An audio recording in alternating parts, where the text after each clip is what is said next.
ଆପଣଙ୍କ ଜାଗାରେ ମୁଁ ଚାକିରି କରିବା କଥା ମାନେ ମୋ କଥାଟା ବୁଝିଲେ ନା ନାଇଁ ମାନେ ମୁଁ ଯେତିକି କହିବି ଆପଣ ସେତିକି ବାଟ ଯିବେ ସାଇନେଜ ଗାଡି ରାସ୍ତାରେ ମେନ୍ ରୋଡରେ କାମ ହବ ଦିନ ରାତି ମିଡିଆ ଉଠୁଛି ପଡୁଛି ସାଇନେଜ ଆଗରେ ପଛରେ ଦିଟା ଦେବେନି ଆପଣ ତାଙ୍କୁ କିଛି କହିବେନି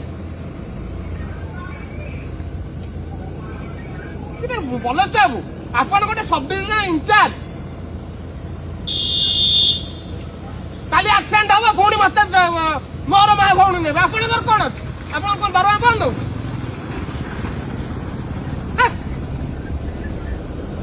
କଣ ଆସୁଛି ଆଜ୍ଞା ଛାଡନ୍ତୁ ବା ଫାଲତୁ କଥା ମତେ ସାତ କାଲି ଯାଇଥିଲେ ଫେରିକି ଆସିଥିଲେ ନାଇଁ ଆପଣଙ୍କର ଦିଟା ମେସିନ କାମ କରୁଛି ବୁଝିପାରୁଛି ଆପଣ କହିବା କଥାଟା ମୁଖ୍ୟ ରାସ୍ତା